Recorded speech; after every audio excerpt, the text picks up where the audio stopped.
रोक दिया था और उनसे वो पूछती है कि ऐसा तुमने ये क्यों किया। असल में उन तीनों ने सेम डिटेल्स भरी थी कि उनको तीनों को सेम फील्ड में जाना है। वो तीनों एक दूसरे की शक्ल देखने लगते हैं। टीचर यू हाउ से पूछती है कि ऐसा क्यों किया, जिस पर वो बताता है कि मेरा स्पिरिचुअल इंस्टिंक्ट प्योर एरिना को देख सकता है जो कंट्रोल सोल ब्रांच में एकदम फिट बैठती है। टीचर अब वैन डॉन्ग से पूछती है जिस पर वो बताता है कि मेरे पास भी कंट्रोलिंग लेवल स्किल्स हैं। मैं पूरे एरिना को अपने ऑफेंसिव स्किल से अपने अंडर रख सकता हूँ, इसलिए मैंने कंट्रोलिंग चुना।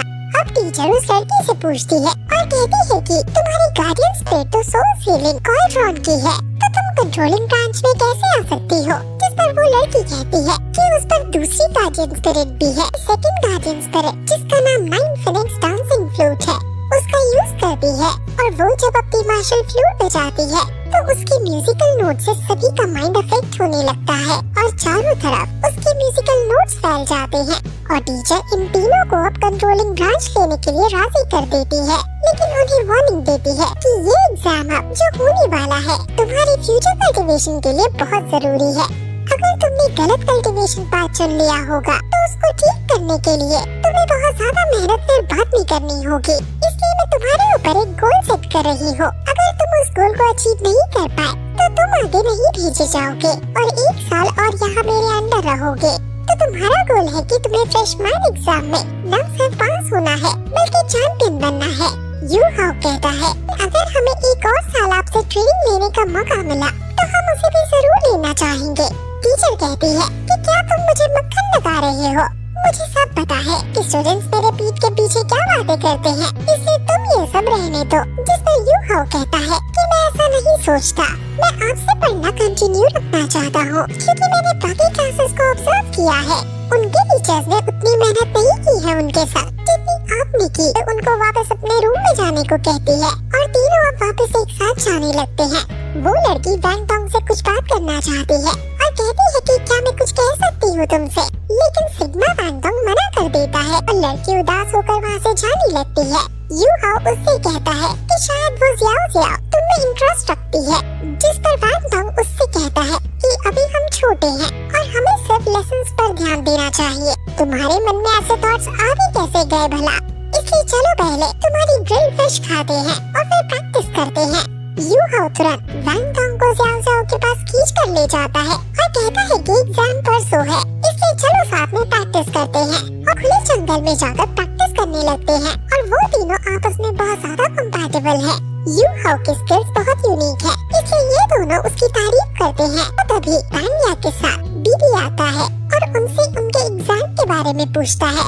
तान्या उसको सीक्रेट वेपन्स देती है और इतने सारे वेपन्स को देखकर यू हाउ शॉक हो जाता है। वैंग टोंग भी बहुत हैरान है कि तान्या के पास इतने सारे सीक्रेट वेपन्स हैं। सभी भागकर एरिना में जाते हैं और वहाँ होस्ट उन सभी का वेलकम करती है और उनको कुछ रूल समझाती है। ये होस्ट इनकी 2 दिन तक असेसमेंट टीचर है और इनके टोटल 6 ग्रुप्स बने हैं। तुम लोग स्पिरिट गाइडिंग टूल्स या फिर किसी भी तरह के एक्सटर्नल वेपन यूज नहीं कर सकते हो। इन पर घातक हमला नहीं करना है। अगर तुमने ऐसा किया तो एकेडमी से भी तुम्हें रेस्टिगेट कर दिया जाएगा। अब फर्स्ट मैच यू हाउ की टीम और सुनिए की टीम के बीच होने वाला है, इसलिए ये 6 लोग अब एरिना में आ जाते हैं और बाकी सभी एज अ ऑडियंस आस-पास बैठ जाती हैं। टीचर मैच को स्टार्ट करने का ऑर्डर दे देती है और तीनों ही अपनी मार्शल स्पिरिट को बाहर निकालते हैं।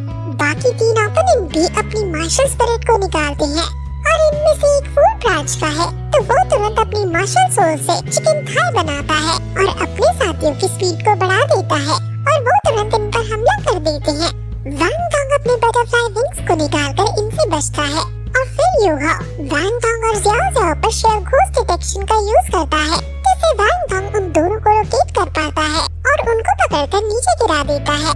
फूड ओपोनेंट उनको बचाता है और फिर खुद वैंग टोंग पर हमला करने जाता है, लेकिन वैंग टोंग फिर अपनी फर्स्ट स्पिरिट टेक्निक जिसका नाम विंग कटर है उसका यूज करता है और उन तीनों को अकेला ही फिर मार गिराता है। वो इधर से उधर जाकर उन्हें इतना पीटता है कि वो खड़े होने लायक भी नहीं बचते और पीछे यू हाउ की टीम को विनर घोषित कर देती है। ज़्याओ वैंग टोंग से कहती है कि अगले मैच में मैं स्ट्राइकर बनूंगी, लेकिन वैंग टोंग उसे छेड़ते हुए कहता है कि तुम्हारी हाथ में इतनी खुजली क्यों मच रही है और तुम इतना क्यों बोलती हो। वो तीनों एंजॉय कर ही रहे थे कि तभी वहाँ माँ सियाओ त्याओ आ जाती है। वो दोनों इसको पहचान जाते हैं। माँ सियाओ त्याओ उनसे अकेले में कुछ बात करना चाहती है, इसलिए वो उसके पीछे पीछे जाने लगती है। सियाओ त्याओ कहती है कि मुझे पता है कि तुमने मुझे पहचान लिया है। मैं वो स्टूडेंट हूँ जिसने तुम्हें हर्ट किया था। मेरे पास इसके अपने रीजंस हैं और मैं तुम दोनों से इसके लिए माफी मांगना चाहती हूँ।